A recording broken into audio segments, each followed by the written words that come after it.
하나, 둘, 셋!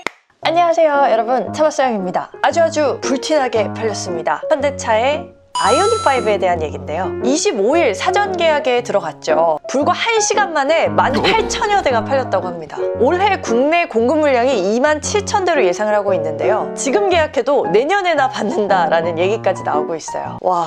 역시 현대차는 현대차인 걸까요? 자, 월드 프리미어로 전 세계 최초 공개된 아이오닉5 반응이 아주 뜨거웠어요. 지금껏 본 적 없던 새로운 각진 외관 디자인이죠. 현대차 엠블럼을 뗀 스티어링 휠도 눈에 띄었습니다. 새로운 전기차 브랜드의 첫 신호탄이 된 모델이에요. 현대차에서 신경 많이 쓸 수밖에 없겠죠. 저도 감사히 모카에 초대를 받아서 같이 그 현장을 함께 또 시청을 했는데요. 개인적으로 제가 느낀 첫인상은 좋았습니다. 솔직히 사고 싶다라는 생각도 들었어요. 일단은 현대차에서 그동안 보지 못한 디자인이어서 굉장히 혹했고요. 특히 V2L이라고 하는 기능은 아주 끌렸는데요. 차량 외부로 220V의 전원을 공급할 수 있는 기능이죠. 캠핑을 해보신 분들은 이게 얼마나 쏠쏠한 기능인지 아실 거예요. 이게 가능해지면 차량의 전기를 외부로다가 이렇게 쓸어서 쓸 수도 있고요. 차박하고 아침에 이제 일어나가지고 커피포트에 커피를 이렇게 내려 마시는, 비록 제가 커피를 못 마시긴 하지만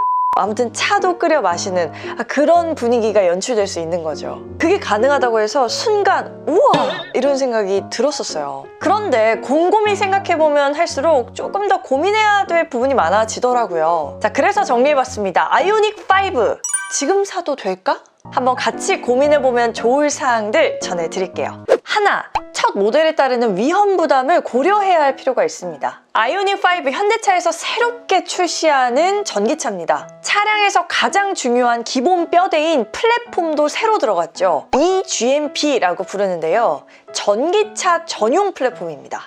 앞뒤에는 전기 모터, 그리고 바닥에는 배터리가 깔리는 형태예요. 현대차에서는 에너지 손실과 효율 면에서 혁신을 발휘한 시스템을 탑재했다, 이렇게 이야기를 하는데요. 모노코크 바디처럼 구조가 단순하니까 공정 작업에 시간이 덜 들겠죠. 브랜드사 입장에서 보면 아주 효율적인 플랫폼입니다. 기아나 제네시스에도 이 같은 플랫폼이 앞으로 전기차에 들어가요. 하나의 플랫폼을 모듈 형식으로 여러 차량에서 쭉 계속 쓰는 거니까 하나를 잘 만들어 놓으면 일석몇조가 되는 거겠죠. 들으면 다 좋은 얘기 같은데 약간 우려되기도 해요. 아이오닉5는 이 eGMP 플랫폼이 처음 적용되는 차량인데요. 아직 소비자가 체득할 만한 데이터가 아예 없다는 얘기입니다. 주행 느낌이나 실제 안전도 이런 것도 우리가 알고 있는 바는 없는 거죠. 기대감도 있지만 불안감도 생기는, 위험 부담도 있는 요인입니다. 차량은 기본적으로 굉장히 많은 비용을 들여서 구매를 해야 되는 상품이잖아요.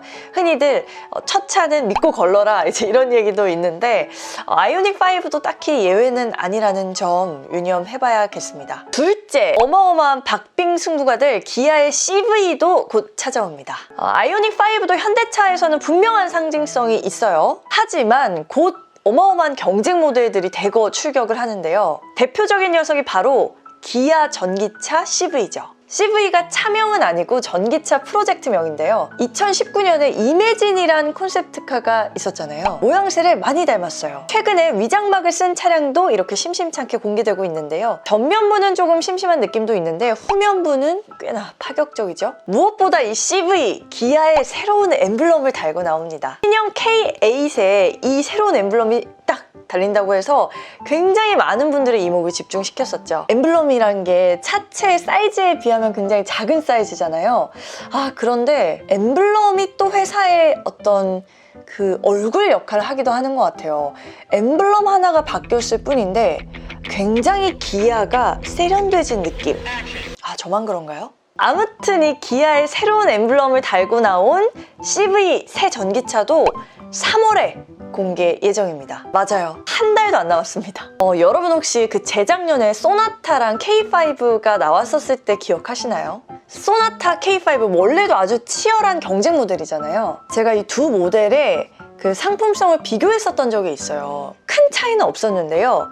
나중에 나온 차의 상품성이 약간 우세하더라고요. 저는 아이오닉5와 CV도 비슷한 경쟁구도 관계가 조성이 될 것 같아요. 아이오닉5보다 CV가 더 뒤에 출시가 되기 때문에 상품성에 있어서는 약간 약간은 더 우위를 차지할 수도 있지 않을까라고 추측을 하고 있습니다. 말씀드렸던 것처럼 아이오닉 5에 있는 전기차 전용 플랫폼인 eGMP도 CV에 그대로 적용이 되는데요.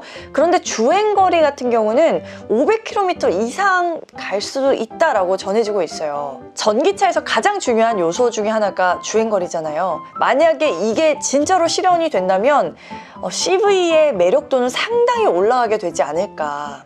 제가 이런 얘기를 하는 이유가 있어요. 예전에 그 소나타가 이제 나왔을 때 K5 풀체인지를 앞두고 소나타를 구매하셨던 분들이 조금만 있다가 K5 살걸 이라고 저한테도 이제 되게 아쉬운 말씀을 토로해 주시는 분들이 주변에 좀 있었거든요. 그래서 저는 아이오닉 5의 아주 그 경쟁 모델인 CV가 어떻게 나오는지를 좀 보고 나서 어떤 전기차를 살지 고민하는 것도 괜찮겠다라는 생각이 조심스럽게 듭니다. 도로에서 이제 그 경쟁 차량 볼 때 마음이 좀 덜 아프려면요. 사실 CV만이 아니에요. 올해는 말 그대로 전기차의 시대가 열리는 해이기도 합니다. 제네시스에서도 프리미엄 전기차 SUV인 GV60을 준비 중인데요.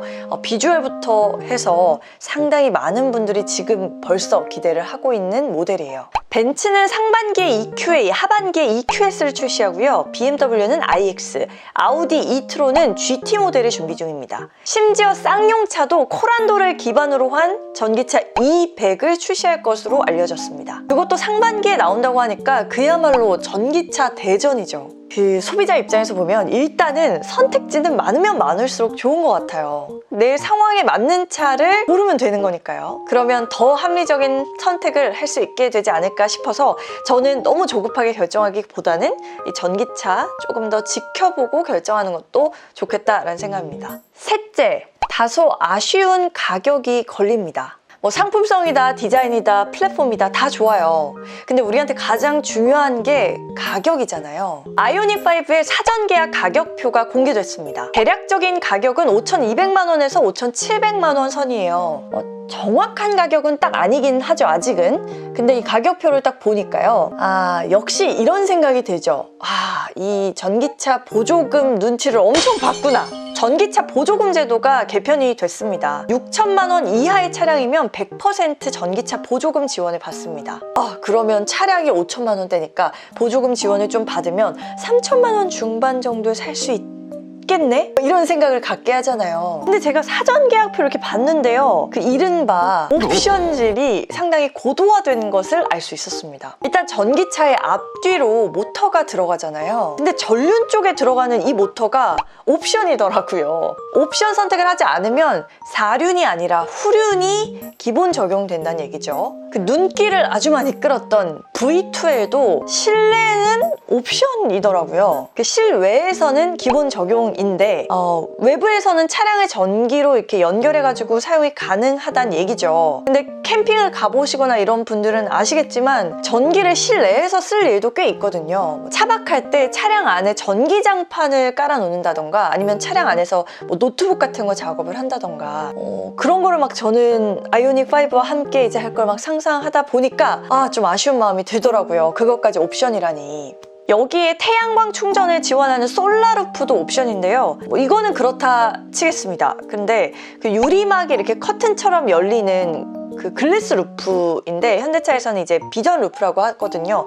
그 비전 루프도 옵션이더라고요. 이 글래스 루프가 안 들어가면 차량의 개방감이 상당히 손해를 보게 되잖아요. 근데 이걸 또 넣으려면 반드시 프레스티지 트림을 선택을 해야 돼요. 그거를 선택을 해도 이건 또 옵션으로 또 선택을 해야 되고요. 여러모로 고개를 좀 갸우뚱하게 되는 부분이었습니다. 이렇게 나온 이유는 알겠습니다. 보조금을 지원을 받을 때 차량 가격에서 옵션 가격이 더해지지 않아요. 그러니 브랜드사 입장에서는 일단 차량의 출고가를 최대한 낮춰야겠죠. 그래야 소비자들이 보조금 지원을 받아서 차량을 더 많이 구매를 할 테니까요. 근데 정작 소비자는 애매하게 나눠진 옵션들을 보면서 가격을 이렇게 조금씩 더해지다 보면은 이게 최종 구매 가격이 6천 이상도 나올 수 있는 상태가 되는 겁니다. 사실 저 개인적으로는 지금껏 현대차에서 나왔던 신차 출시 이제 가격 설정을 하는 방식들을 좀 생각해 볼 때 아이오닉 5가 그렇게 저렴하게 나올 차는 아니라고 생각을 했어요.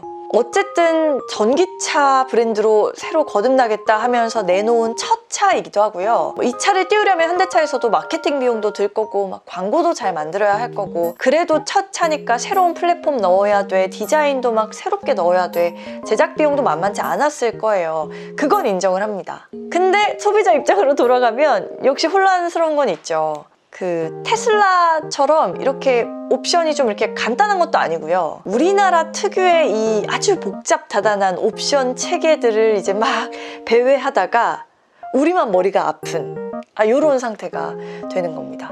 이런 건 좀 당황스럽지 않나, 그런 생각을 해보게 됐어요. 그 필요한 옵션들을 다 넣어서 가격이 막 올라가고 나면 이런 생각이 들잖아요. 테슬라 살까? 물론 이렇다 저렇다 해도 테슬라가 더 비싸긴 합니다. 특히 FSD 같은 거 넣으면 가격이 훌쩍 뛰어요. 국산차가 갖는 경쟁력은 사실 가성비이기도 하잖아요. 그런 걸 생각했을 때 이번 아이오닉 5의 가격이 그닥 이렇게 친절하고 따뜻한 가격은 아니다, 이런 생각이 들기는 했습니다. 정리를 해보면요, 처음 적용되는 플랫폼의 위험 부담, 또 경쟁 모델인 CV와 그 외 다양한 전기차의 등장들, 그리고 다소 혼란스러운 가격, 이 세 가지 지점을 놓고 보면요, 아이오닉 5 당장 구매해야겠다 이런 생각을 하기에는 잠깐 캄다운 할 필요도 있지 않을까 저는 생각을 합니다. 분명히 매력적으로 새롭게 등장한 아주 프레시한 차인 거는 맞지만 굳이 조급하게 선택할 필요는 없다고 보고 있습니다. 물론 여러분, 저 차박사형이잖아요. 차를 일단 봐야 하는데요, 아직 실물을 못 봤습니다. 저도 이제 실물을 꿈속에서만 봤어요. 실물을 만약에 딱 봤는데 상품성이 너무 좋으면 이런 생각들이 많이 전복이 될 수도 있겠죠. 그래서 저는 더 실물을 보는 날이 기다려지기도 합니다. 아이오닉 5가 딱 나왔을 때 또 실물도 누구보다 빠르고 꼼꼼하게 또 전해드릴 테니까요. 구독! 좋아요, 그리고 알람 설정까지 해주시는 거 잊지 마시고요. 저의 VIP로 쭉쭉쭉쭉 계속 함께 해주시면 좋겠습니다. 저는 또 새로운 이야기로 찾아오겠습니다. 감사합니다.